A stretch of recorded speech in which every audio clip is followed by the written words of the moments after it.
What's going on, Taylor? Kyles is trying to contain his optimism and excitement, but he can't suppress the smile. Taylor, happy with what he saw today as the Celtics as the Patriots improved to 5-2 with a 31-13 win over Tennessee Titans, and that's what you're supposed to do to the Tennessee Titans. Sloppy-ish start.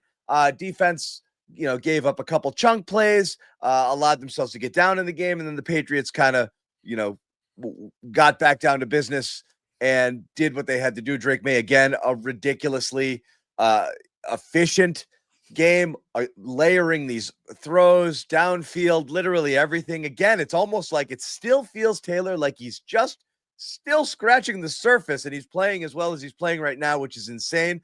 I want him to stop bouncing his friggin' head off the turf. We'll get to that a little bit later. Pat's defense pulls it back together, and the revenge game for Mike Vrabel in his return to Tennessee in what's a great full circle moment for him. They fire the coach that replaces him the week before he gets there. He walks in the door, Belichick style, and just rips it. And that's that. Quick before we get going, promotional note: the show is, as always, brought to you by our sponsors, starting with, of course, Prize Picks. You see it right there. #1 daily fantasy sports app in all of North America. Pick more, pick less. It's that easy, up to 2,000 times your cash. Download the app right now. Use code CLNS, get 50 in your lineups after you play your first $5 lineup. Prize Picks, it's good to be right. Also, Omaha Steaks. Who's hungry? Me? Yeah. Get yourself some steaks on us, sort of. 50% site-wide sale going on at Omaha Steaks right now. If you go on and you use the code Patriots at checkout, once again, code Patriots at checkout. It's that simple. You get an extra $35 off your order, so you're getting tremendous value here. It starts with a 50% sale and $35 off your order. On top of that, you can order a Christmas delivery, which means you can get it closer to the holidays if you don't want it right now. So check that out. This is not going to last forever, but code Patriots, $35 off when you check out omahasteaks.com. Let's get into the game, Taylor, and we'll just start at the beginning of the game. Titans came out and kind of gave them a little something here. What happened in the early going with the Patriots defense that allowed Tennessee to kind of jump out to this lead? Thought the biggest issue was the pass rush wasn't showing up quite enough. There were some times where you did see them start to get near Cam Ward, but on those big shots downfield, they were play fakes. I think both of them were actually ones where there were a few at least, where Cam Ward saw the Patriots were in a base defense, so a lot of their bigger bodies, and then audible to some kind of play action. Obviously, you get the big shot to DeMario Douglas, which was the same play actually that DeMario Douglas scored on last week. Look the same, where you get the lean that gets the corner out of the way. Then you also get the action from the backfield that kind of gets the safety. In that case, it was Craig Woodson kind of turning his hips towards the wrong side of the field. Then DK just takes it over the top and scores that touchdown.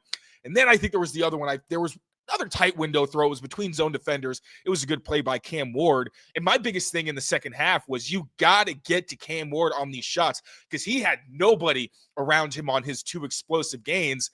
But that's what you saw, right? K'Lavon Chaisson slipping between a blocker on the one play fake where Cam Ward, which you'd actually see in another game, tries to throw the ball, just slips out of his hand for whatever reason. Great awareness from K'Lavon Chaisson, not only being in position to make the play, but scooping, turning that into a score. And then, of course, Milton Williams on the next drive for the Patriots defense, getting a sack on the 3rd-and-1 play action fake that just caused a big lost yardage situation for the Titans. So the run defense was pretty good throughout. There were some times where the Titans got good push off the line. Tyjae Spears, I thought, did a really good job finding creases to get as many yards as he could.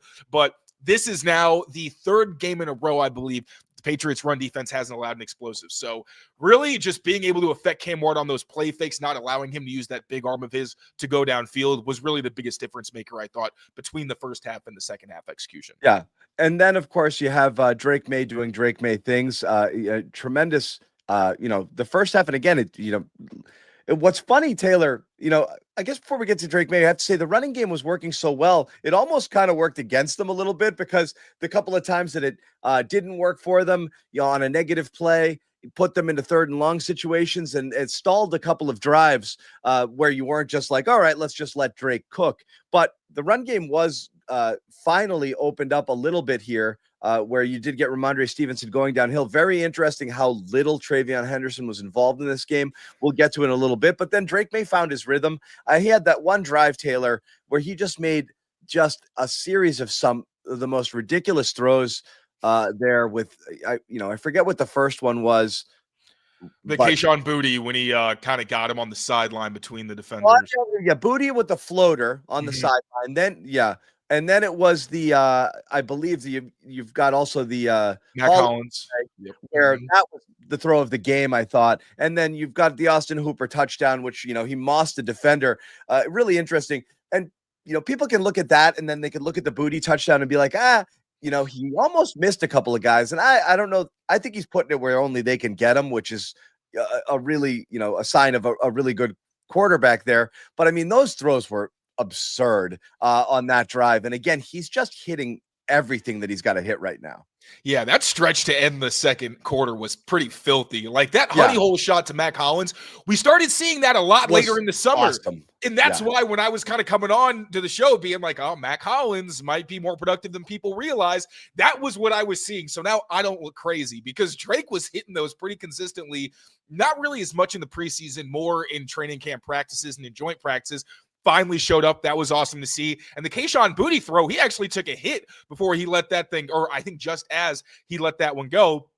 And then, like you mentioned, I thought the Kayshon Boutte throw was a good throw, but still not perfect because Kayshon Boutte does have to make an effort. Austin Hooper goes through a defender against his former team. I think he might be one of the sneakiest former Titans. I don't think people realize that he spent I think one season in Tennessee, but it doesn't have to be all Drake Maye, right? Because you do have these guys with great ball skills where if he gives you a catchable ball, you can take advantage of it, which is something that on top of just not having a quarterback like Dre, obviously, in the 2 seasons before Drake actually got here, you also didn't always have the receivers who could pay it off, especially once Jacoby Myers left, when sometimes you just put the ball up there and then guys just came down and made good plays on it. So obviously impressive from Drake, and not just throwing it, but also the scrambles where when things weren't developing downfield, he still took off to the point where if I was a Titans fan, I would have been pissed because it felt like after that rough stretch in the first quarter, there was nothing they could really do to stop Drake Maye, unless obviously Jared Wilson or somebody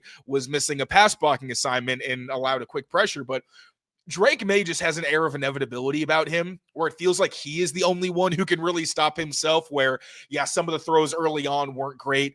Felt like he definitely wasn't comfortable in that first quarter. But in the first quarter, so he goes 3 or 4 for 8 yards, but it wasn't very impressive, right? The 8 yards are pretty indicative.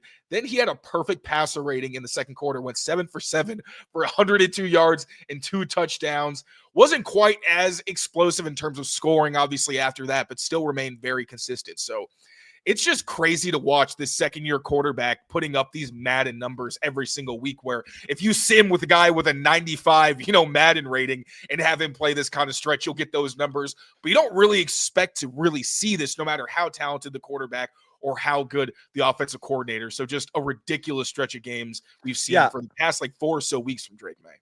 Yeah, and again, I agree on all of that. I take it back to kind of my feelings on Drake last year. And again, he's obviously improving and maturing. He wasn't able to do all of this stuff. But again, you have to, just look at the circumstances. I will contend that there weren't 5 humans on the planet that could have done more with what he had to deal with last year. There just wasn't anything going on there. And again, we talk about the offensive line being bad. They weren't just bad. They were below replacement level. These were Amazon workers and practice squad guys just all over the line everywhere. These are guys who don't have NFL jobs. Like, that's who was playing every game, every down, starting 10, 11, 12 games. It was so far below replacement level that it was virtually impossible to get into any sort of rhythm, with what he was doing. And he still made the most of it. The record's going to look bad. The turnovers are going to look bad. And I think people were just concluded, he's got a long way to go. What's up, Taylor? You said the throw of the day was the one to Hollins. May I contest with the Stephon Diggs throw? I don't know how I didn't mention that. That was an absolute drop in the bucket. The fade down the left sideline. Yep. Gorgeous. Had to throw that in his wife. It was criminal. And that's the other thing with him. Like, you get into third and whatever, you're like, he'll get it done. He'll figure something out. Like, you really do have a lot of faith now. But through the course of this year, it's almost stupid. And I do think fans are kind of in a weird spot. I've always said that I think that Tom Brady rotted our brain in terms of being able to analyze quarterback play because you're looking for perfection, and you're also not remembering that Tom Brady wasn't always perfect. And sometimes there'd be stretches of games, be like, what's Tom doing? When's he going to be Tom again? Drake Maye is so close to perfect. And again, you have to factor in the level of competition on the other side. But I do think you've got this like pinch me sort of feel among fans. It's like everyone, you get your text, your side messages with your buddies and this and that. It's like, what am I looking at here? Like, is he that good? And like, yeah, he's that good. There's no BS here. This isn't the soft schedule or being schemed up. This isn't Bo Nix last year. This is a guy who can legitimately do everything. And again, most of the decision making is off the charts, and his ability to learn from mistakes again is just so good. And again, today, I thought all of his decisions to run were good decisions. It wasn't leaving the pocket early. I think he was just able to diagnose, I'm not getting anything out of this play, and things around me are going to get ugly if I wait another split second. So I got to go now. So it's not the quarterback that escapes the pocket early because he gives up because his first read isn't there. I think he's like 1, 2, 3, don't have it gone. He's just got to stop fighting for that extra yard. If you're fighting for the Super Bowl and it's 4th down and you need to keep the possession going, yeah, risk taking a hit. But for the love of God, stop letting people bounce your head off the turf, because that happens a little bit too much with him. He does, he's trying to fight for that, and he's not taking defenders head on, but he's getting whipped to the ground a lot. And how many times have we seen him bounce his head off the turf now? It stops your heart. Other than that, I don't want to, it's beyond ridiculous. And we'll bring in Mike Kadlick here as well, who's joining the show. And I want to just give everybody a quick rundown of what we're going to do. Greg Bedard is also going to join on. Mike and Taylor will pop off for a little bit. We'll do a little bit with Greg, get his analysis, 15, 20 minutes. Mike and Taylor will jump back on, and we'll geek out about Drake Maye even further and talk about whatever else we didn't do. But Mike, I'll give you your kind of first crack here. We didn't start actually with Maye. We're just kind of arriving here, but still unbelievable. Because I knew if we started there, I wouldn't talk about anything. I wouldn't talk about anything else. Okay. It's, I had to kind of, yeah. As good as the revenge game and Spillane and Landry gets a sack and Chason gets his touchdown there, whatever. Like, Drake Maye is the only story in this thing. I don't know how we can talk about anything else, right? And again, there was some nice plays from the defense, and obviously, Kayshon Boutte runs a nice route to go deep for a touchdown. But this is all about Drake Maye. I mean, he continues to shine. You see it in front of us, 21-23. Breaks Tom Brady's franchise record for completion percentage in a game. And it's not like it was one of those corny, 5 of 6 ones where he's 21-23. That's freaking legit. And I continue to be insanely, and let me fix my mic while you got me. I don't know. It might just be my connection, John, if it's not working right. But yeah. This kid's a stud. He's an absolute stud. We joked with you a couple weeks ago about him being a top 5 quarterback. You didn't want to have the top 10 conversation 2 weeks ago. And I'm like, guys, top 10 has been resolved. I'm ready to have the top 5 convo 2 weeks ago. Now, I don't even want to have a top 5 convo anymore. I want to have a top 2 convo. MVP. MVP. Exactly. He is MVP. He is in the MVP conversation without a doubt. Last week, I thought we were getting there. I think, Taylor, you had said it maybe after week 4 and was like, okay. And then week 5, it was like, okay, there's something. And now it's him, it's Baker Mayfield, it's Patrick Mahomes in this MVP conversation. Maybe you're Matt Stafford. Like, it's keep it simple, stupid, but the kid's playing some of the best football in the NFL right now. It's not, I don't want to say it's not close because a lot of guys are, but it's not really, there's not much to question anymore. He's just doing it week in and week out. He's making the right decisions. He's taking his shots when he has to. Those 2 hole shots on that same drive, the Boutte one and then the Mac Hollins one later on, was just like, that is pro football right there. No questions asked. And like I heard you talking earlier, John, it's not like it's all necessarily schemed up for him and given to him on a silver platter like it was for Bo Nix. He's making high-end plays and continues to just impress. So I couldn't be more bullish about how the kid's playing, and it really is the only conversation we should be having right now. I also want to give Kayshon Boutte some more love on that. I don't even think that was a hole shot necessarily. I think that Kayshon Boutte saw there was a hole in coverage and stopped running on a route he wasn't supposed to. Like that. Okay. Yes, we got to talk about Drake Maye, but if we're going to loop anybody in, Kayshon Boutte's situational awareness, execution in these big moments has been phenomenal. I know that now it's become like more of a big storyline that he's really emerging, but from the summer on, man, he has been really, really good.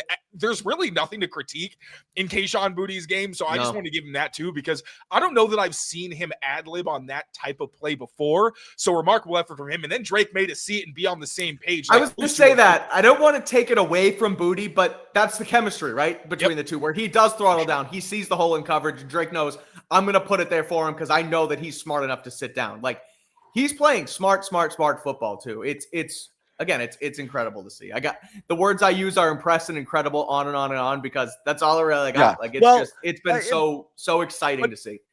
But Taylor's got, like I said, Taylor's doing the right thing here. Like, you've got guys making plays for him now, which you didn't really have before. And you can talk about what Boutte did there. Again, you're talking about a fingertip catch that Boutte made. If he misses that, we'll say he could have reeled that in, but maybe put it out a little bit too far on a guy who had 2 steps and maybe didn't need to do that. That would have gone as a misfire in Drake's category. And the Hooper, while it was great, that's not a play you can make every single time. It's a filthy catch. Great ball placement.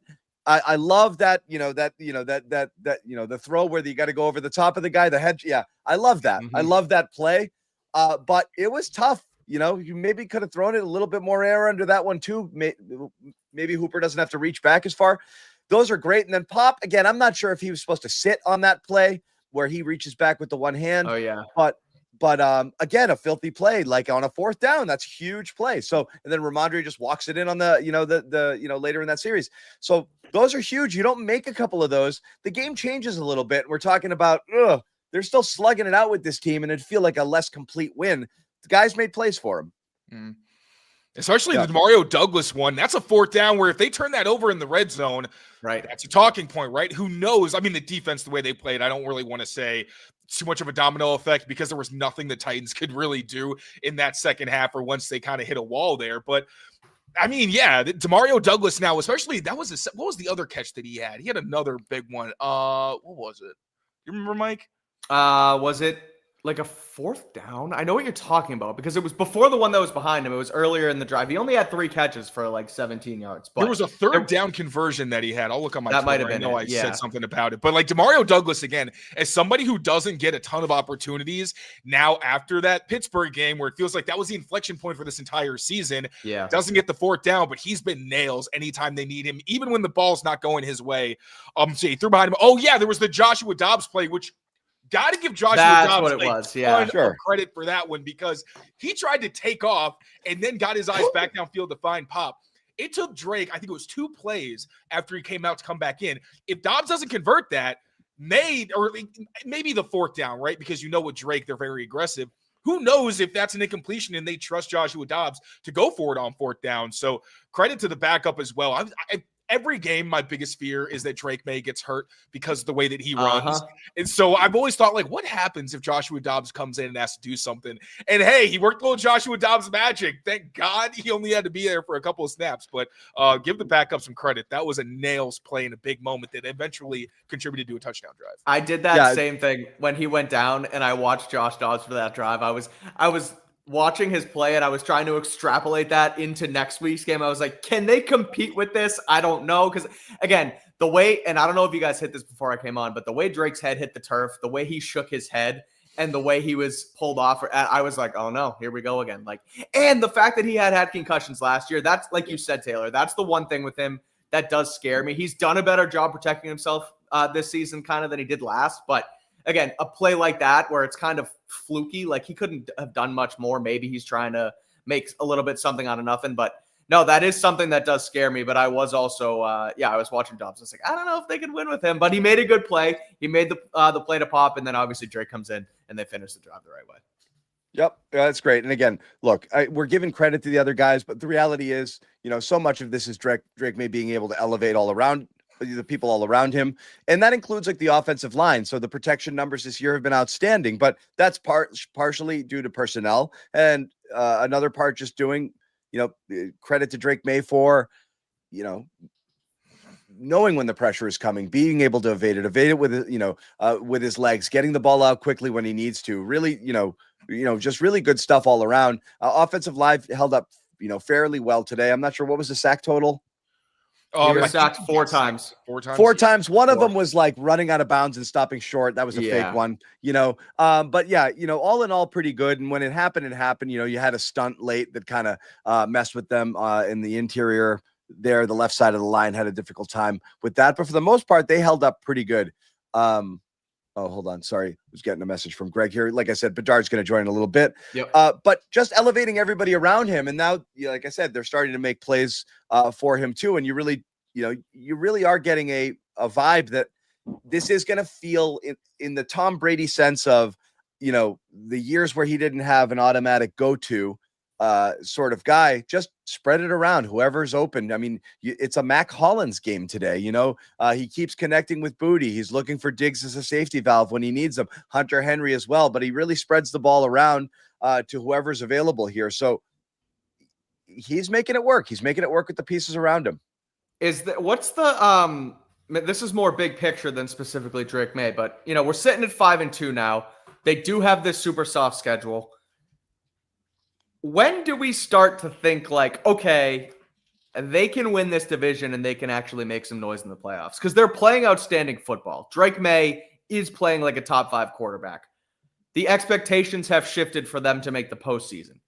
At what point now on this sort of win streak and how good this team's playing, and the fact that these couple of games from Drake Maye, it wasn't just 2 games in a row that he's strung together some good football. He's played good football for they played 7 games, so the last 6 games really. So when does this turn into like, let's buy in, let's really sell hard buy hard at the deadline and make this into like a shit, maybe they can win the freaking Super Bowl in Drake Maye's second year? I'm still not on the trade deadline thing. Like, I don't think there's going to be that many significant difference makers. And I also think that this team, obviously, we talked about this. If you can get some really good player for pennies, of course you should. But I think the biggest issue for this team is depth. I heard they were looking for, I think it was Diana Rossini reported they're looking for edge rush help. That makes sense. But cornerback would make sense. They seem like they're fine at safety, but if they wanted to get another safety just for some added protection, somebody who's played more snaps than Adele Pettis or Brendan Schooler, if you want some depth at running back, like those things make sense. But I just don't know how many difference-making players you're getting, because you also have to think like these are people who, if you want them to be those difference makers, that's going to be someone who doesn't have a lot of time in your system that you're going to be asking a lot of. And if that's AJ Brown, which I don't think is going to happen, that contract is insane. I feel like maybe as someone who was really looking forward to the possibility, give me Olave. We're waiting too long for this. Like, he had 2 touchdowns today. That's the guy I wanted from day one. And now the Saints are looking okay, even though they lost today. Give me Olave. They lose again. But we already have people clamoring for Kyle Williams, Refton Chisholm. Like, I understand they're not Chris Olave, but Drake Maye's doing pretty well with the guys that he has, that he's worked with since the summer. I think that's significant in this as well. I don't know if you necessarily want to bring somebody into a situation like they're already an elite passing attack. I don't really think you need to necessarily go out and make that big swing, give up draft capital if it's significant for a player that, is going to be on the older side, probably has some reason that they're not on the team that they're currently on. And plus, if you're talking about when we start, taking them, I think more seriously is one of those elite teams. I think it's the Bucs game. I think the Browns. Yeah, I know. That's a good bookmark or benchmark. Like, the Browns defense is fantastic. If they can put up 30 against them, that's going to be a big step towards that direction. I think the Falcons are going to be a team that we are going to be saying, like, don't sleep on them. This is a good team where if you want to go in Atlanta, or is that a home game? Atlanta is at home, yes. Okay, it's a home game. But that's not a team you want to sleep on. But the Bucs, that's going to be the test. We're all right. If you really go toe-to-toe or look good against the Buccaneers, there's no reason that you can't be talked about as a potential legitimate playoff team, because then you'll have pelts from the Bills and from the Buccaneers. So well, I guess I'll go ahead. I was just going to say that the next couple of games coming up, I'm looking at their game log here now, because Saints-Titans, although they were on the road, those were, these were nothing games, right? I mean, yes, the Saints one was close, but these were sort of the soft ones on their schedule. Browns, Falcons, Bucs, these 3 games in a row are a big test here, this little streak. Because as we know, that Browns defense, the offense isn't great. The defense is really good. They, yeah, I know, but Tua threw 3 picks today against that defense. I don't know how much that's saying, but they're a good, that the Browns are a good defense. Atlanta is the best pass defense in the NFL so far this year in terms of yards allowed. After that, you go to Tampa. So this is a stretch here where Panthers, Bills, Saints, Titans was, an easy 4 wins here for them right there. Now it turns into like these 3 weeks are where it's like, okay, is this an actual Super Bowl team or not? So they're kind of going into this middle ground. They're lucky to have Browns, Falcons at home. Then they got to go on the road to Tampa. But I do feel like this stretch right here is going to really tell us what we actually have in this Pats team. For sure. And that's the thing is like, you're going to face some teams that can do certain things on offense. That's going to be a test for the defense here because and again, you imagine when you play the Bucs, they're going to be healthier right now. You would have been nice to catch them right around now, but you could have a lot of weapons back in there. I'm a little bit worried about this defense for sure. If they face an actual offense right now, they're consistently allowing teams to get into their side of the field, just keeping them out of the end zone mainly. Because of bad quarterback play on the other side or just kind of sloppy or whatever's going on here.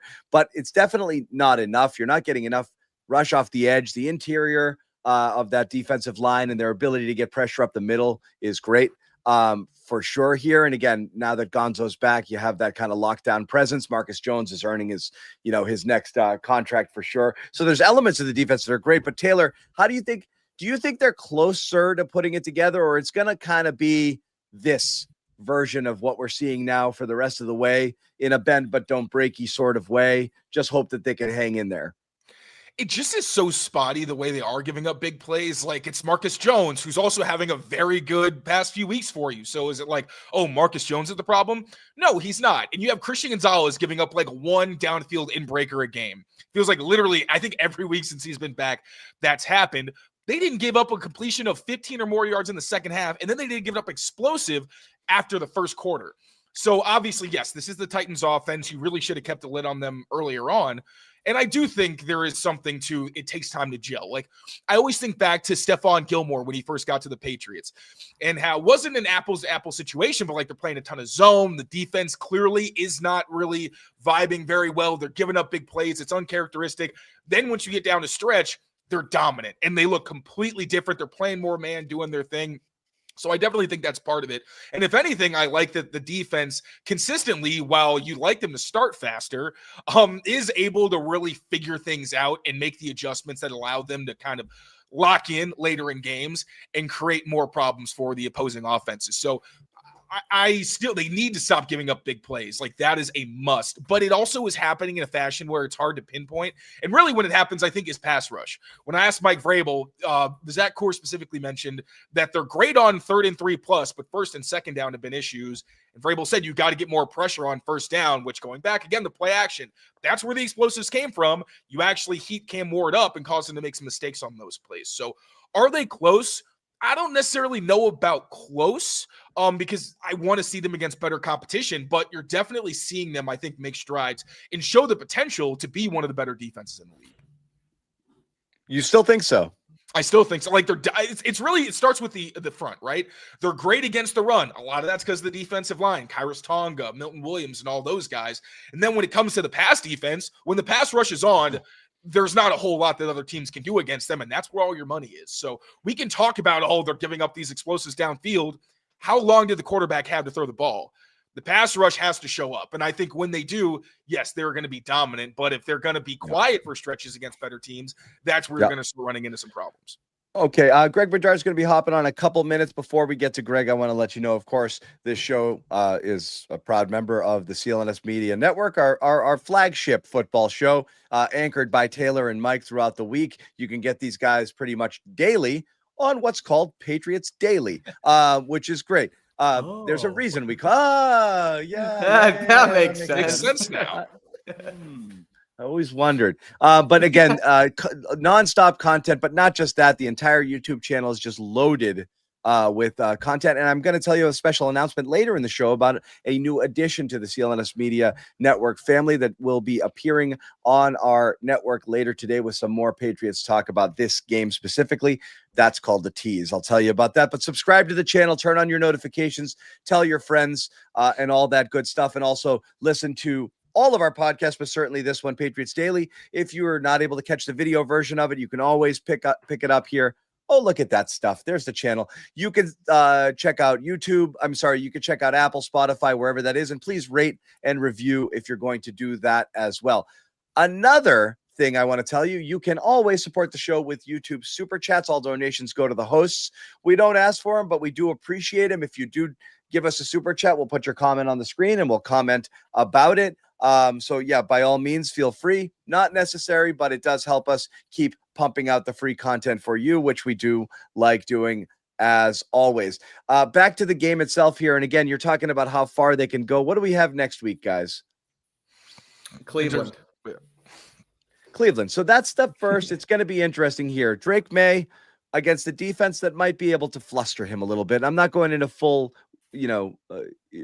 preview mode on this one, but is there any indication that what's going on with this offense right now is going to hit any sort of glitches along the way, Taylor? Again, they were able to run it today, which was nice. I don't know if we feel that problem solved with all of this stuff. I guess, we'll see a little bit better with Cleveland. But before we get fully into it, what do you think the key was to them opening up the run game here? Because Ramondre Stevenson did come out of the chute. Most of that stuff happened early. This was 70-something yards in the first half, not nearly as much in the second, where the offense, sputtered a little bit, but also didn't need to do as much. They got the turnover touchdown. What got them going today? They just blocked it better? I think that was part of it. The right side of the offensive line has been pretty good for weeks, but it's just been consistently, somebody usually in the interior to the left isn't making their block, and one who hasn't been perfect either. But today I thought he was much more consistent, and you were seeing them reset the line of scrimmage. Then Ramondre, once he gets to that second level, when you actually make blocks and allow him to get going, you see the kind of impact he can have. I said it at one point, he looked like hot knife through butter running through the Titans defense. It was just looking easy. They had some good runs also when they were able to bounce outside off Will Campbell going to the left. But then, oh my God, wow, thank you for the super chat, Jeff. Well, look, we asked for it. We'll put it on the screen. Thank you, Jeff. Well, I love that spelling, by the way. It's my favorite Jeff spelling. Unreal. I love Sorry, it. my ADHD kicked in. That was caught my eye. Thank you very much. That's my favorite way to spell Jeff. Thank you, Jeff. $49.99. Really nice contribution. We love you too. Not just because of the thing. We appreciate all of our viewers, but thank you very much. Go ahead, Taylor. Love Jeff. But the issue started to pop up. My name's Jeff. But it felt like the issue started to pop up once they tried to hit like around Jared Wilson, Garrett Bradbury territory. Maybe that was just my eyes deceiving me because I saw a couple of bad runs in that direction. But knowing that's been where a lot of the issues are, the fact that they kept running into a wall in that second half, I started to feel like, it feels like that's probably what the issue is. So the stark drop-off in the third quarter especially was pretty egregious, and I got to figure out from the film what did go wrong. But I'm not fully confident that they can continue to have this kind of success against better defenses because of how stark that difference was. But at least you have some hope. And that, yes, Mike Nwunu and Morgan Moses, who you thought were just going to be able to put people on skates, they can still do that. It's just going to take those little blocks, the second level, or just staying on your first level block from the interior of this offensive line to really get them going more consistently. Yeah, it'll be interesting too, Taylor, because we talked about it a lot this week, and I think everyone did, and we kind of have over the last couple. It's like, okay, this is a prime spot for the Patriots to get their ground game back. And then they throw up a dud, and then this is a good spot. And it was this week, and it felt like they knew it themselves because of how much they ran the ball in that first drive. Mondre goes 5 carries, 42 yards on the first drive, just pop and run after run, and you thought that this was going to be, again, that bread and butter throughout the whole game. And, it did slow up a bit. But they did get themselves back into it a tad. Maybe gives them some confidence up front. Gives Ramondre some confidence where, oh shit, I went 18 carries without a fumble. Like it sounds funny, but it's true. It gets you back into a groove and a mojo. And okay, we know we can lean on our ground game now moving forward. These tests are going to come up with, obviously with Cleveland and then with Tampa in a few weeks. But it looked a lot better today. I'll let you dive into it and officially determine exactly why it looked better. But it did feel like they got a little bit of juice back in the ground game, and it wasn't, even though Drake did go 21 and 23, the offense wasn't entirely on his back. It felt like he could sort of hand it off to the run game a little bit to allow them, to get a first down or to pick up 5 or 6 yards here and there, and that was obviously promising too.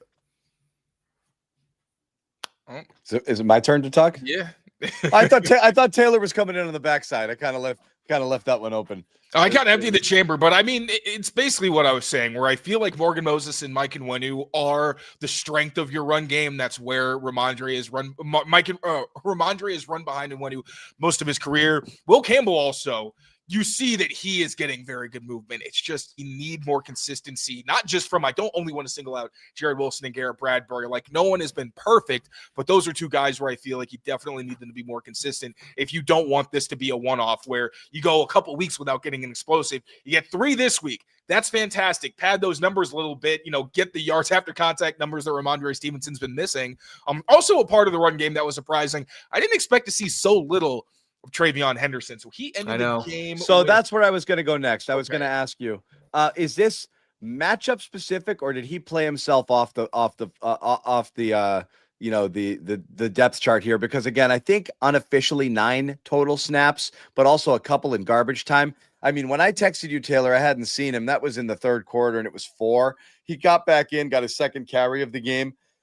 But I mean, it was over there. So again, good job by the running backs, but what are not in doghouse land, but are we in this kid's just not ready yet,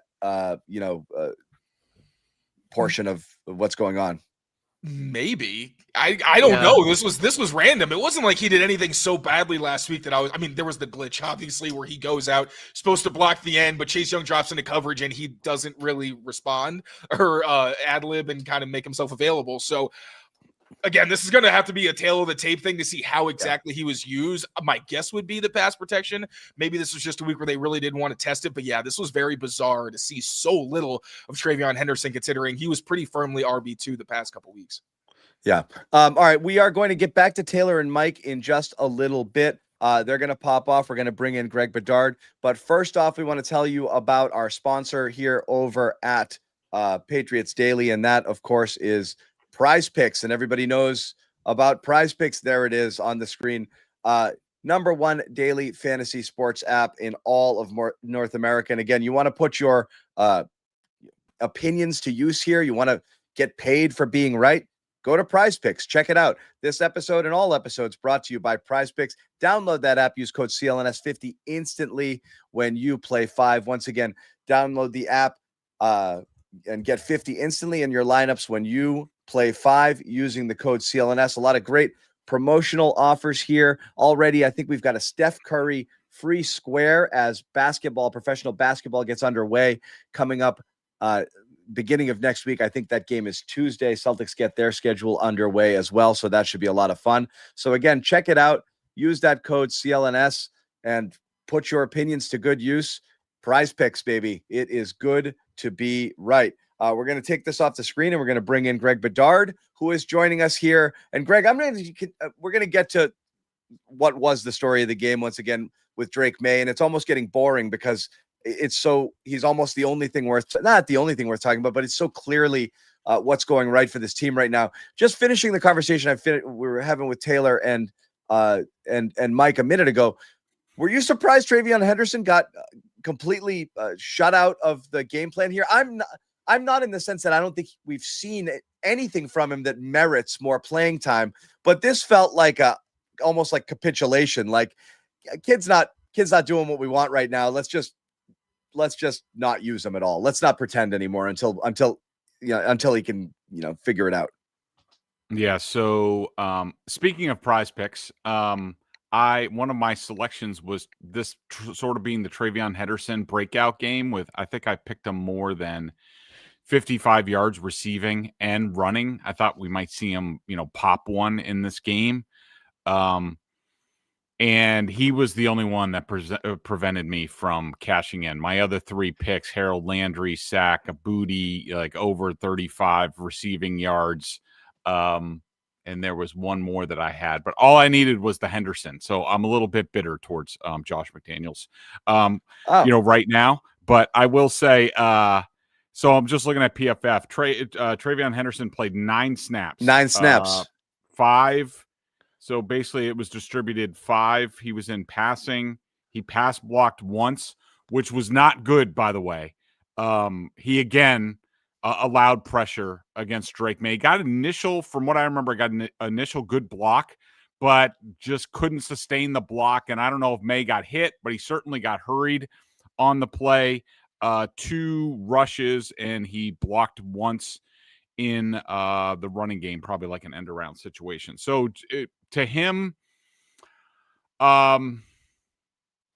first of all, I am surprised. Like I said, I thought this might be the Henderson breakout game. I thought the Patriots, especially considering I thought they would win this game comfortably, and they ended up doing it after a while, even though it was a little uncomfortable for much of this game, at least the first half.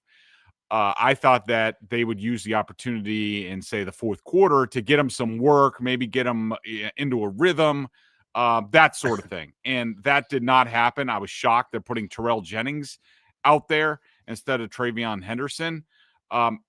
Just from watching the film and somewhat knowing how these guys operate. And again, this would be a lot of people are going to want to put this on Josh McDaniels.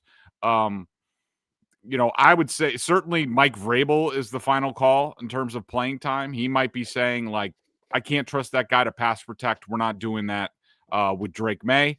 Tony Dews, the running back coach, also has a say in this as far as how the playing time is distributed. But I would just say that my opinion is that they are saying, and I defer to what the coaches do. They see the practices. They see a lot more than we do. There is always a reason why a player does or does not play.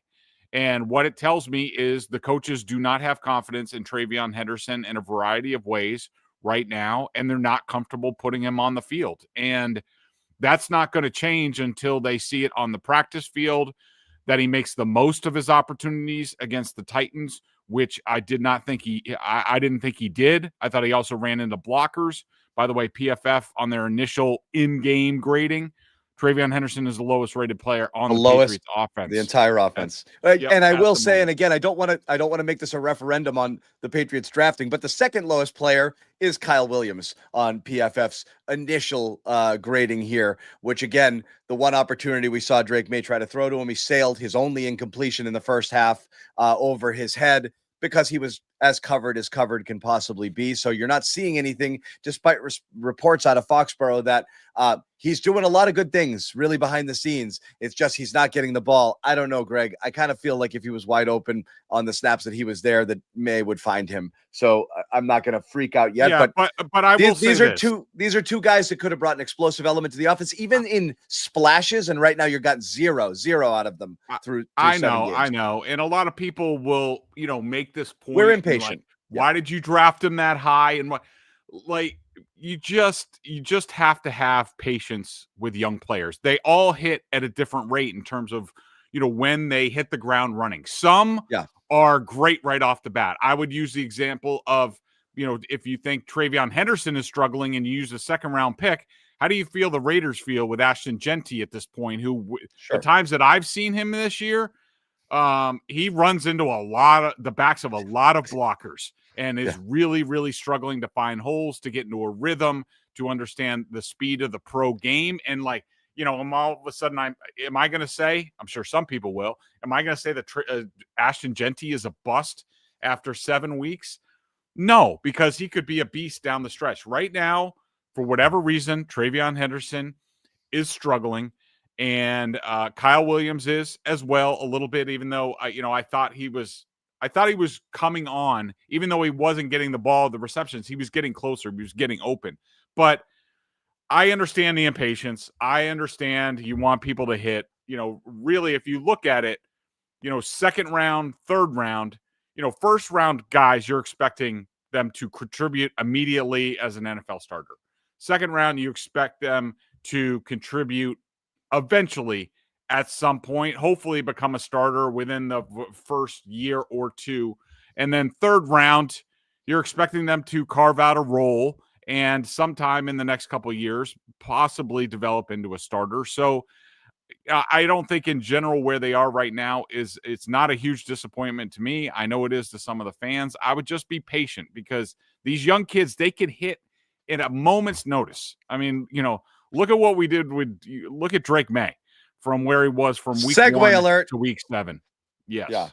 Segue alert. Let's get into it. And again, look, but the thing is with Drake Maye, despite the results not being there and the turnovers being crushing last year in terms of results, you still saw pretty early like what he had, but it just keeps getting better at this point. And so, Greg, this is another example. Again, I think last week you wrote this was all about Drake Maye. Are you just going to cut and paste the story for this week again? I might. I don't know. I mean, look, this was historically the most accurate quarterback game in team history. And I mean, who am I to argue with that? And you know, they had sort of a pretty good quarterback here, before, but he's insane. I mean, I was just looking, and this could change because of game charting and things like that. But and I think we talked about this last week. Drake Maye's completion percentage over expected is right now it's plus 24.4. Right now, that is this week. That's just for this game. Yeah. That is the second best in the NFL this season to Sam Darnold in week 5, which was just like, I don't even think a full percentage point better. So we're talking about, according to the advanced analytics, this was one of the best quarterback games in the NFL this year. And it seems like we almost say it every other week. And what I really liked, John, was, when I went back and looked at it, and certainly Drake played really well last week. There were some issues in the second half, and including, some of his footwork got a little bit wonky, and you're just like, you said he got cocky. Yeah, he got cocky, started doing some of the stuff he did at UNC, and you're like, oh, is this a byproduct of them just relying on him too much? And it's just the Drake Maye offense and sort of like, cowboy Josh Allen type of thing.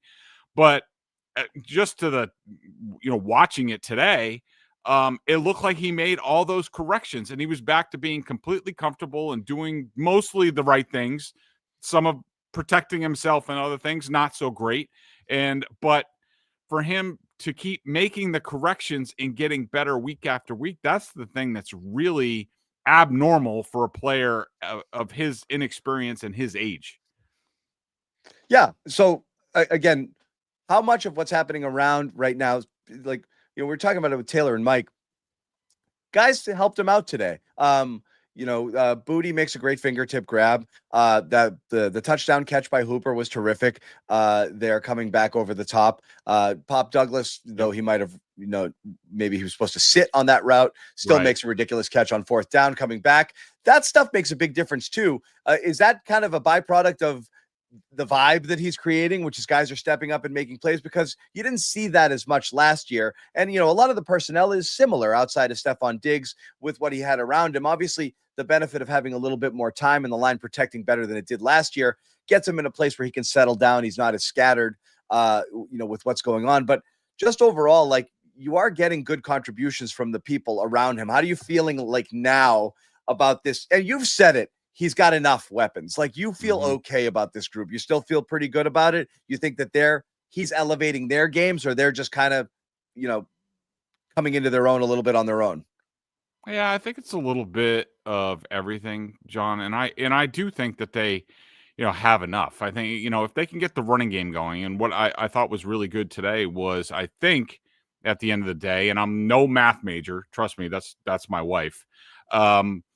I think the running backs ended up with 25 rushes, and Drake Maye ended up with 25 dropbacks, including the 2 sacks. So if they're at their best when they can stay in that range. And so as far as, Drake, do I think he's certainly elevating guys around him. He's making plays. I mean, that throw along the sideline to Stephon Diggs was just outrageous. I mean, just dropped in a bucket. I mean, great job by Diggs being a pro and showing late hands and that kind of thing. But even if he stuck his hands out, it was still going to be completed because it was that good. And he does a lot of those things. That's why his completion rate over expected is so high now week after week.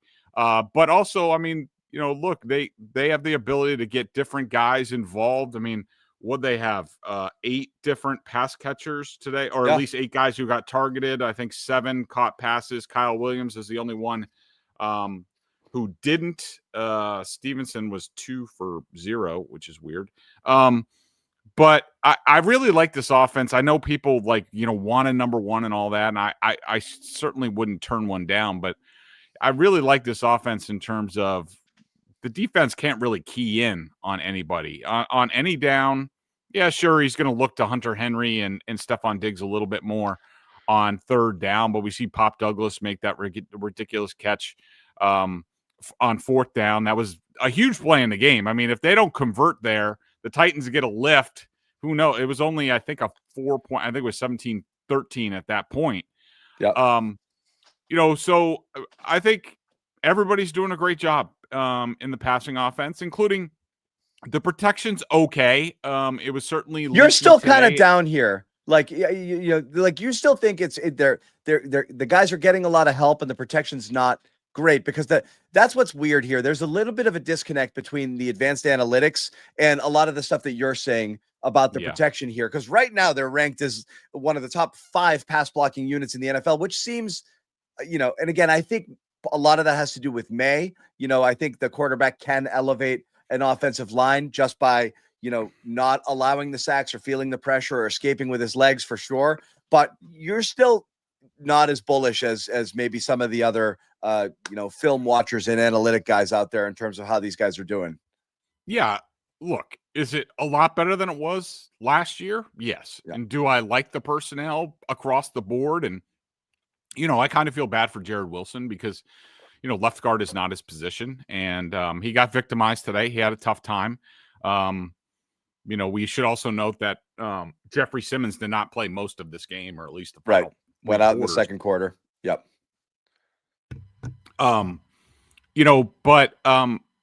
It's been okay. Will Campbell had his struggles today. There was one of those sacks where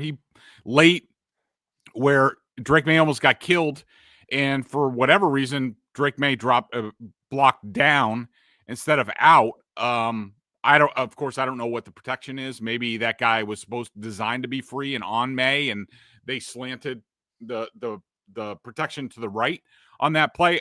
I'm not sure, and I'll have to go back and watch the film. But I thought, Campbell had some iffy moments today. He had I can recall at least one stuff where Stevenson, I think, was dropped for -2, and like 3 or 4 guys missed the block, including Campbell missed the big one.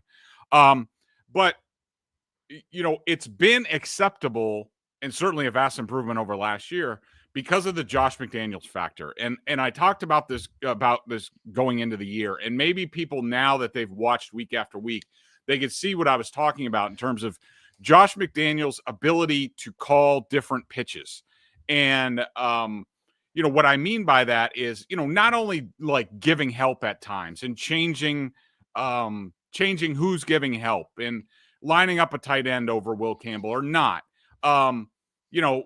wide zone boots. And then, sometimes it's play action where you're pulling a guard, and sometimes you're, running a trap. Like, you do all these different things, and it sort of slows up the pass rush because they don't know how they're going to be blocked on every play. Where last year against Alex Van Pelt, there were a lot of times where they would just straight drop back and they're cooked. You're not helping out the offensive line. And I was very frustrated last year with this. And now we see the vast improvement over, between Josh McDaniels and Doug Marrone and the offensive line coaches designing the blocking scheme every week. They're really helping out these guys. So when I wouldn't look at those advanced analytics as a personnel referendum, I would say it's the entire pass blocking apparatus, and that includes the coaches. Okay, so I'm just curious on this now, because I don't want to shovel dirt on someone's grave, even now that they're so far out of the public consciousness here. But if you had to rate the Patriots coaching staff this year on a scale of 1 to 10 relative to what it was last year, what are those numbers? Like, how big is that improvement right now? Is it 10 to 1? I mean, if you're including the head coach in this, yeah, absolutely. I mean, just from they had 3 guys, whether it was Mayo, Van Pelt, and DeMarcus Covington, who had never really done those jobs before. You know, Van Pelt did it for a time with the Bills in like the 90s or something, but had never really done those jobs on a full-time basis before. Now, you know, and of course, you know, there's issues on the defense with, you know, Zach Kerr. It was supposed to be Terrell Williams, who was supposed to, you know, he was also going to be a first-time play caller and all that stuff. So it's not perfect on that side, but between, you know, Vrabel helping out over there, and you have Josh McDaniels on offense, and you have Doug Marrone, who's been a head coach before, and Todd Downing, who I think has done a spectacular job with the wide receivers. Yeah, I mean, it's night and day where they were with coaching last year, and I feel good. I feel good for the guys that didn't get completely ruined by the previous coaching staffs, and were ready to take the opportunity when they got better coached. You know, I feel bad for, like, you know, guys like Layden Robinson and City So and these guys who were you know, and Mac Jones, guys who were kind of wrecked by what happened that happened in the past. But I feel good about, you know, Kayshon Boutte, and I think Pop Douglas is going to get there eventually, and you know, a bunch of other guys. Ramondre Stevenson, I think, will continue to improve. So, night and day. Okay, before we let Greg go on this and bring back Taylor and Mike, we did want to talk about the defense, which again, you've been critical of, but justifiably. There's just too much going on here, and again, the Titans, you know, and you know, you said it in our kind of, you know, offline when we were talking about it, like, things could have easily gone differently here. You know, a couple different, you know, balls bounced a different way. I mean, they just let the Titans, and it was similar to Carolina that ended up in a blowout. But in that first half, Carolina was just crossing midfield and getting into, and kind of the same sort of vibe here. You're letting a not great offense and a quarterback that's got issues drive the ball on you. And, you know, they got in there and they scored 3 other 4 drives, tightened up a lot in the second half. And obviously that's where the game was won. But, you know, and Cam Ward was just one of the worst type of turnovers for a touchdown you could ever fathom, with the ball just falling out of his hands at the goal line. But you know, stuff like that doesn't happen. This is an annoyingly close game. You know, maybe the Patriots still pull it out, but the defense is not, you know, again, you said it to me. How worried are we when they face someone who's even kind of good? Yeah, absolutely. I think part of the problem is, you know, and just to recap, but, you know, by the way, you know, between Spencer Rattler last week and Cam Ward in the first half, those two quarterbacks, not exactly household names, even though from looking at Twitter, apparently Rattler played well again today. Those quarterbacks completed 31 of 42 passes. This is in 6 quarters. So the Rattler game in the first half of Cam Ward today, 31 of 42 passes. That's 74% for 375 yards, 8.9 yards per attempt. I think it was a passer rating of like, you know, 108. And, you know, you're talking about a Titans offense that didn't have Calvin Ridley, that lost one of their receivers after making a big play. Who was it? It was number 11, Van Jefferson, who got Christian Gonzalez on a big third down, a pretty good chunk play earlier in the game.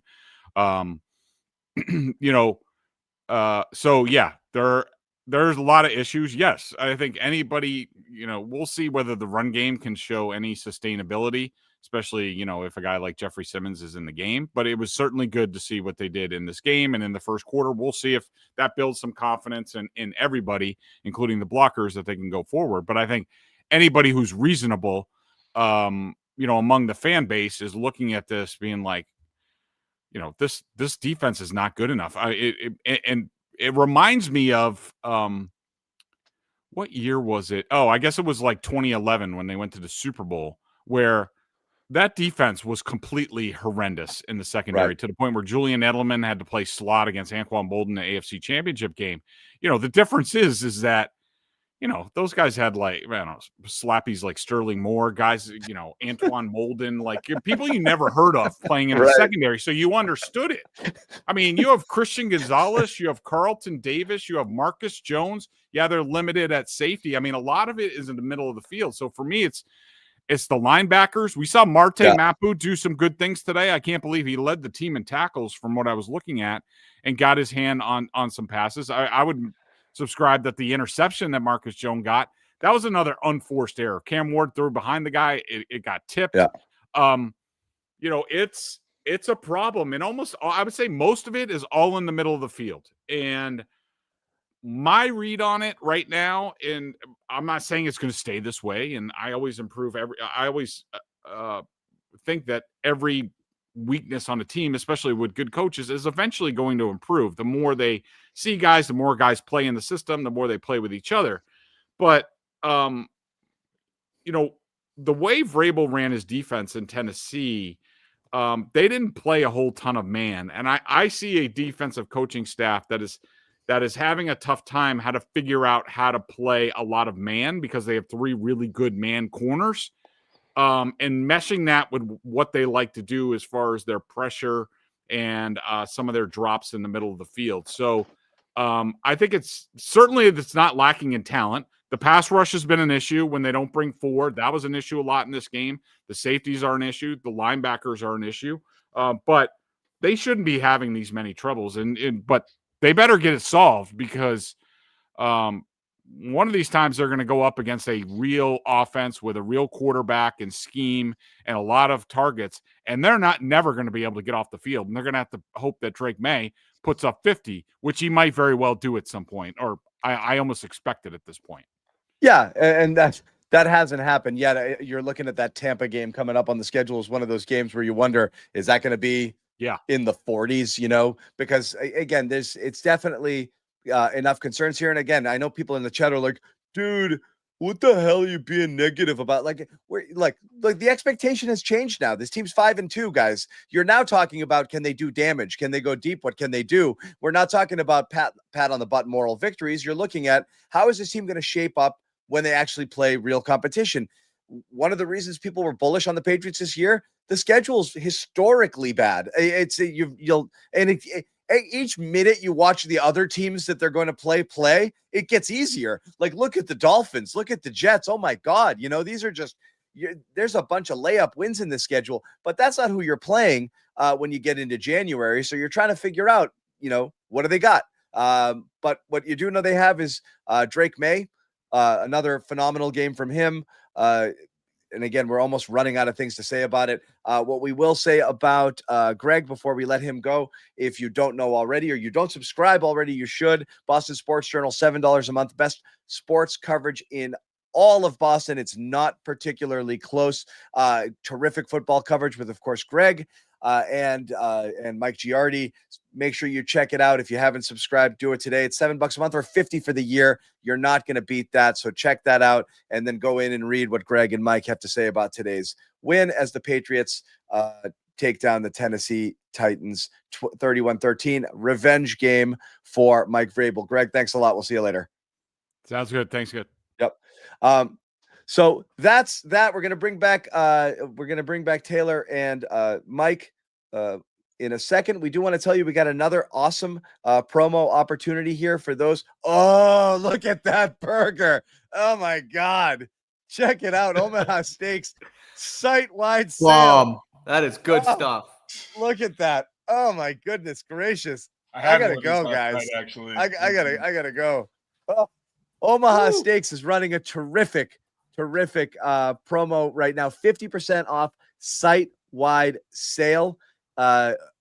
In addition to that, if you go on the website and at checkout, once you order one of these amazing food box opportunities or whatever you have it, and I've already ordered mine. I like ribeyes. I got like a dozen of them, and I did a Christmas delivery because that's what I want. But again, USDA certified tender steaks, juicy burgers, cozy, convenient comfort meals, so much more. You go to omahasteaks.com. Listeners of this show get an extra $35 off with the promo code Patriots. Give me a break. $35 off. So again, you could order a $200 box of steaks for $100 on the sale plus $35 promo code. You're getting $65 for our $200 worth of product. You cannot beat that. So once again, extra 35% off on a 50% site-wide sale.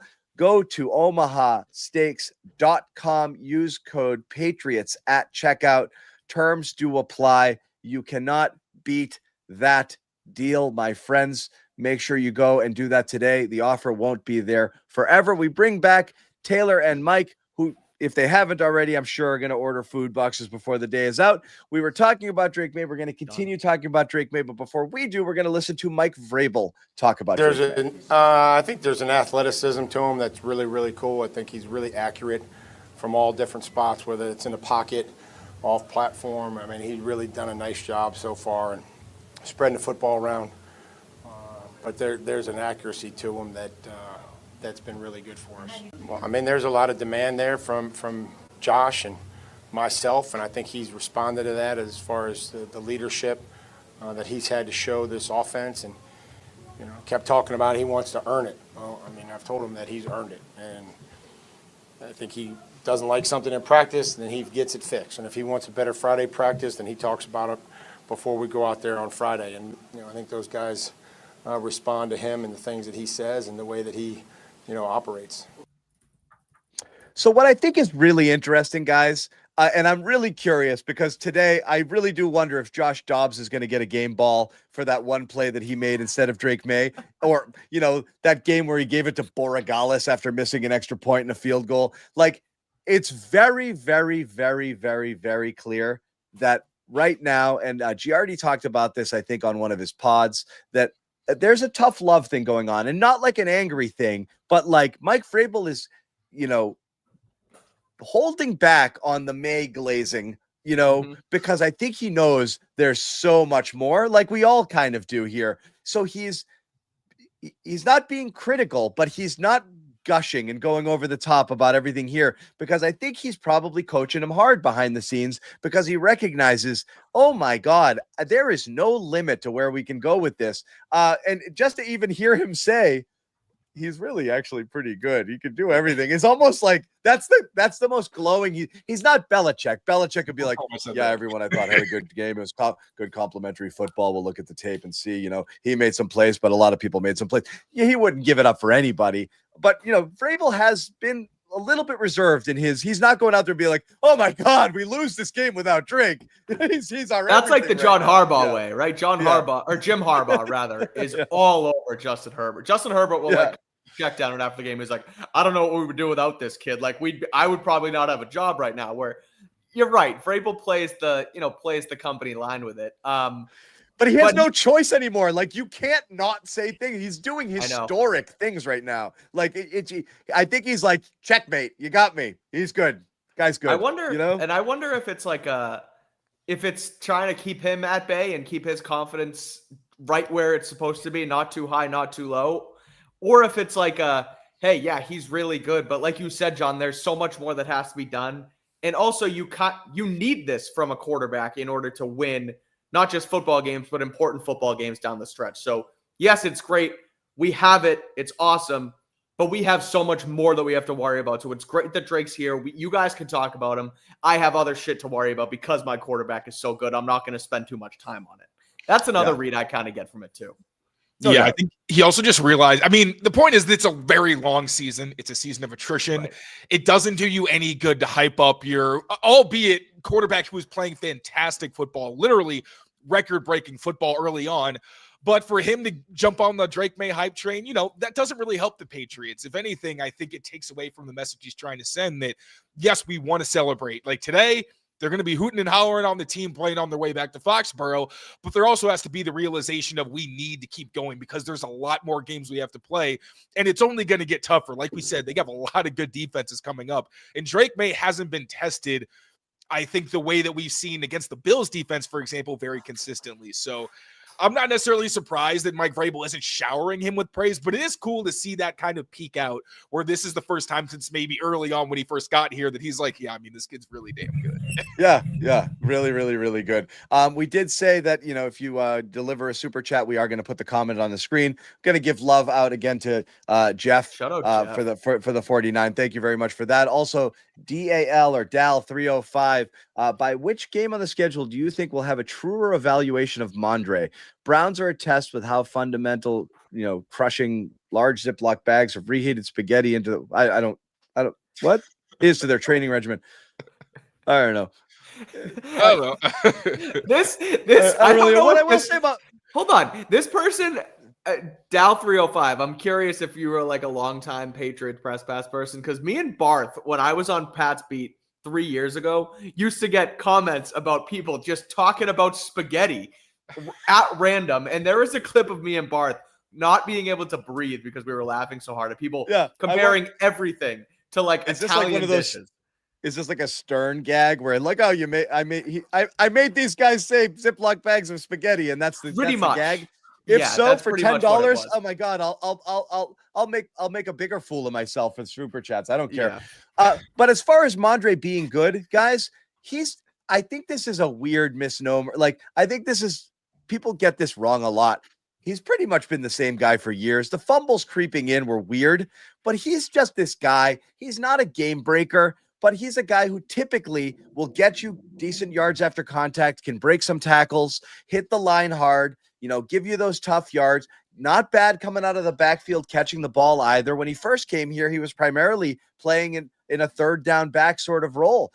So he can do a lot. I mean, he's not a game-breaking talent, but I don't think much has changed about Ramondre Stevenson. I think sometimes it's just the environment around him. And also, I do think he's been running really tentative this year because the fumbles got in his head. I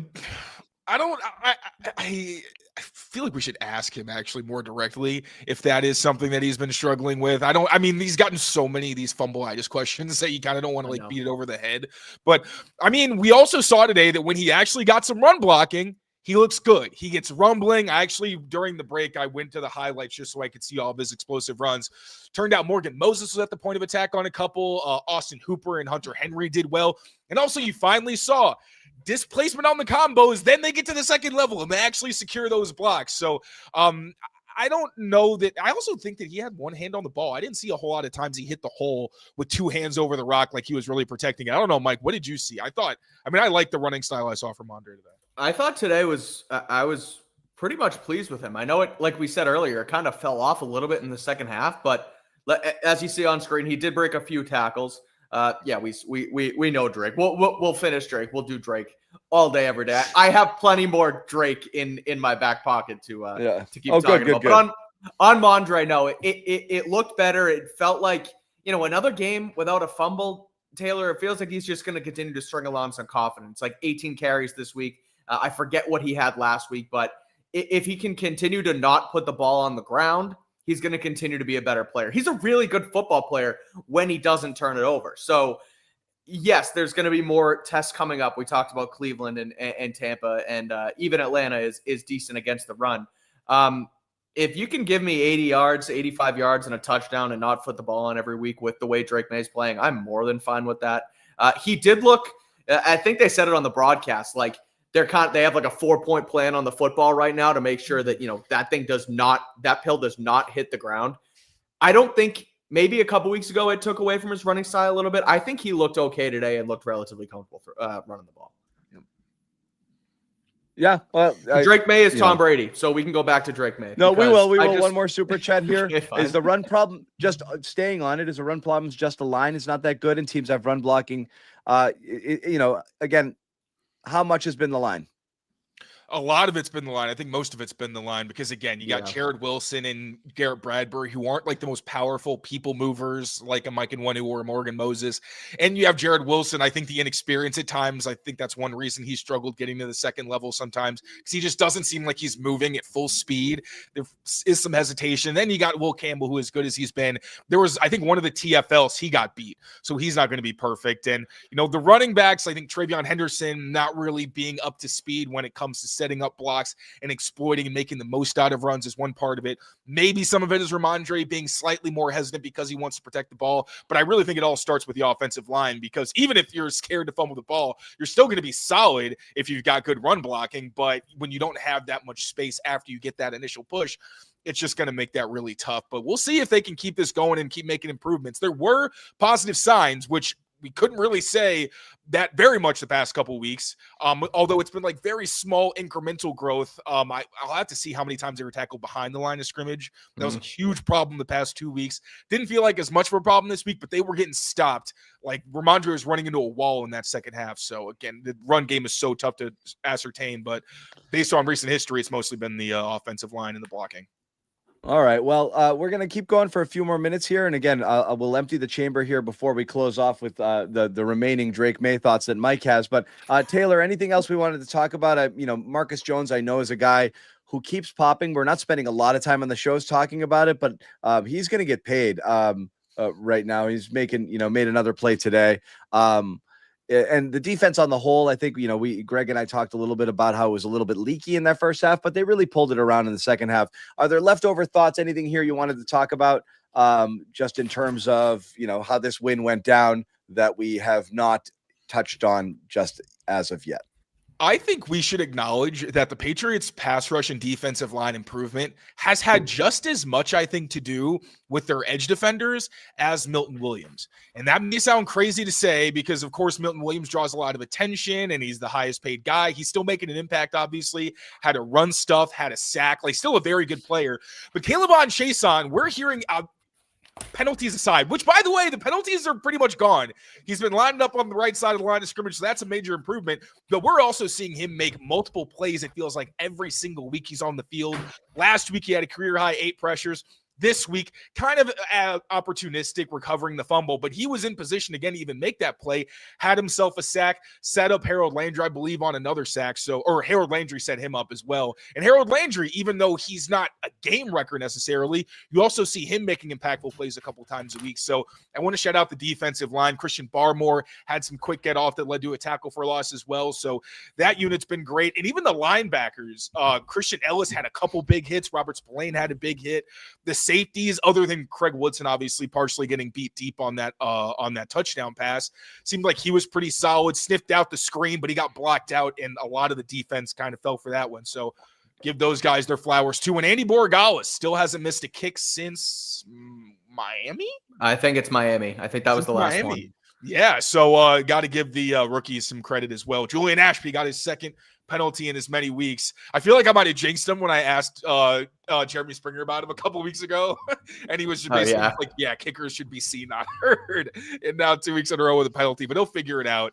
But yeah, credit to the defense for tightening up after a rough early going there for them. It looked like, oh, is this actually going to be the interim head coach gives these guys some juice? But no, they figured their stuff out and really batten down the hatches late.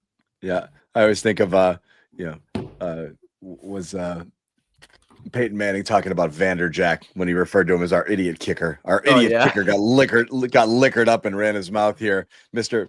Money here, Vanderjack. But anyway, enough about the Patriots defense. We are going to get back into it. But we did want to talk about, close the show on Drake Maye, who again, historically good, breaks a Patriots record for completion percentage in a single game held by Tom Brady. Sorry, Tom, Drake's coming. For a lot of things here. I'm not even going to have Tom Brady conversations. People get really upset here. No, that's what I want. That's what's in my back pocket. I'll say Tom Brady's records are meeting. I'll say outright, and anybody who's lived through the beginning of Tom Brady as opposed to jumped in the middle knows this is a fact and it's not a controversial thing. The confidence in Tom Brady being Tom Brady was not there. You were like, this guy's good. Or this guy's really good. But in year 2, people were still wondering if he's the guy. And even at the end of year 1, there was half the fans who were like, maybe they should go back to Bledsoe. So again, Tom Brady had this kind of game manager. They're winning, not in spite of him, but they're winning because of the team and the defense and Belichick and all of this for several years before he really became Tom Brady as we know him today. In terms of where you are, in terms of your confidence factor with Drake Maye, you've arrived at the conclusion much sooner than we did in Tom Brady's career. We're not comparing Maye to Brady. We're just simply saying people are still questioning if how good Brady was still a second fiddle, third fiddle guy to some of the other statistically superior quarterbacks at the time, which is he's winning because of the team, but he's not Peyton Manning. That's how people felt about it. You don't feel that about Drake Maye. I think most people are pretty confident that they got the guy. Let's hear for Drake Maye after today's game. Yeah, I feel all right. Just gotta get down. Just landed awkward and felt all right, but no, I felt good. So. Took you a while, but important was the game going. Keyshawn made that great catch. Yeah, able to run the football. No, I wouldn't say it was a struggle. I think, I think, being able to run the football helped us out, today. I'm proud of the guys up front. It was emphasis all week to be able to run the football, and the guys outside made plays when the ball's in the air. When you started that 2-minute drill, like what was in your head and your plan with such a quick strike? Was that planned, or did you just see that play occasionally? Like, talk us through Yeah, that. kind of the same thing as last week in New Orleans, really, in the 2-minute. Just try to go get points, and if something's there, take a shot deep. And we're glad we came out with 7, and we're able to double dip coming out of halftime. Take us through what you saw on the pitch out of Hooper. Yeah, Hoop. We had basically a high-low out there, and they both went to digs, and there was late getting out, back to Hoop, and Hoop made a nice play. I threw it a little bit, but he's made a lot of those catches in his career, and he made a big-time catch. Good. Did you hear the Vrabel chants at the end? I did. Yeah, that's pretty cool. Yeah, I think that's always cool. I think that's he downplayed it all week, which we appreciate. I think he was focused on us and worried about us, and that's what matters. But I know that it feels good for him. And there it is. I'll let you guys start in here. I got to pop out for 2 seconds. I'll jump back in. But Mike, I know you got a lot left in the chamber, as you said. Yeah, I mean, I took the break here, Taylor, to write up a Drake Maye article for SportsIllustrated.com. That's up and Adam, if anybody wants to go check it out. But I'm gonna not even tease it. I'm basically just gonna tell you guys what I wrote about, and it was that he did break those Tom Brady records for completion percentage. Obviously, the 91.3 is now the highest in a game in Patriots franchise history, which I sometimes hesitate on completion percentage stats only because, again, it can be, this one was a minimum of 20 attempts. 23 attempts in a game isn't a ton. Obviously, super highly efficient, outstanding. But he broke another record today, Taylor, that I thought is something to write home about. Maye is now tied for the most games in a season in Patriots history with 4 games of 200 passing yards, a 135 or more or better passer rating, and 2 passing touchdowns. Tom Brady did that in 4 games in the 2007 season. The best season in quarterbacks ever had in NFL history. Drake Maye's already done it 4 times in 7 games this year. That's legit. That's quarterback play. That's dominant football. The other thing that I love about this kid is the demeanor and we asked, does he not love the game enough early on? And he's kind of a little bit too subdued. No, he just loves it so much and he always wants more. He's asked if we didn't have the clip in here, so I want to read the quote. He was asked about the game after the game about breaking Tom Brady's completion percentage record. He thought there was still more meat on the bone out there. He says, I left some out there that I ended up running and I could have thrown. I think I tucked it a couple times where I should have got to my backside of the progression more. So he's asked about breaking Tom Brady's franchise record. And he's like, nah, I could have done better. I could have done more. So yeah, he wants it. He's going to keep growing. He's going to keep playing. It was, again, obviously outstanding. And I just think that the attitude around the fact that he's out here breaking the GOAT's records is something to talk about even more. It is similar to, I want Taylor's take too, but similar to what Vrabel said. That's kind of the interesting thing is like the humility is not, this isn't fake, aw shucks, sort of stuff. Like you really do believe that he looks at it and he's like, I got to do this better. But what's amazing is the next day, he does it better. Right. And we've talked about that. And Vrabel alluded to it as well. And you have to think from a coach perspective, that's one of the things that he likes the best. It's like we go in, we break it down, we pinpoint 2, 3, 4 things that we think need to get worked on. And then he does all of it. Like and then he doesn't do those things anymore, which is crazy. Just how quickly he's putting, this was a guy who we thought, again, it's so interesting relative to what was said in the post-draft, in the pre-draft process. Yep. He's going to need a lot of cleaning up, long arm motion, footwork. He's got a X, Y, and Z and all of these things. Like just to get him polished is going to take a while. And it didn't take a while at all. And then he just keeps improving on everything along the way. That's why I think it's like barely scratching the surface. I agree with him. He's probably leaving stuff out there as well. He's almost at the point where it's like, I can kind of do anything. Why didn't I do something this time? That's kind of his mentality with how it's going. Oh, Mike, you got it? He's dominant. He's outstanding. And like you said, Vrabel, they're seeing it. He knows it. It's all there. He's trying to keep him back and he's trying to be subdued. But I said it earlier, but I don't know what more else to add besides that this is just like they have it. He's here. The quarterback's here. It figure everything else out. But no, I continue to be super impressed by the kid, and I don't think the Vrabel angle of it. I get the, he's trying to keep him in his place, Yeah. what have you, but I Yeah. got nothing. I gotta did you dirty, Mike. I passed the baton just because I don't really know what else there really is to say on that one. Yeah, we're almost out. Yeah, I think Mike Vrabel knows what he's got. I think the Patriots understand what they got. And again, there's just not that much benefit to them necessarily leaning into it because they've got so much to do. But at least they're enjoying it today. We know that much. Yep. So here's my thing. Yeah. Is my final thought that I have on the whole game as a whole with the Vrabel angle. We're gonna probably get a locker room little tidbit here in a minute from Patriots.com. Is it going to be the same Mike Vrabel it was all week? Oh, this was just another game. Or is he going to give game balls to Spillane and Landry and Core and give one to himself? Like, I'm super excited. My to see prediction sounds from the locker is room. Kraft comes in to give Vrabel a game ball for this one, something to that effect. So there'll be something like that. Give it away. I'm excited to see what his reaction is if he says anything about coming back to Tennessee. Or Drake Maye has been entrusted by management to give Vrabel one, and somebody's gonna do something. Yeah, that would be awesome if Maye. I would like that a lot. Yeah. Since you won't give me one, Coach, I'm gonna give you one. Right. If I were writing the script, that's how I would do it. But we'll see what kind of creativity the Patriots have. They should be doing something like that, I think, for sure. A couple other notes before we wrap it up. As we told you, subscribe to this show. Subscribe to Patriots Press Pass for all of our good coverage here. And please leave us a rating and review on Spotify or Apple if you end up listening to the podcast.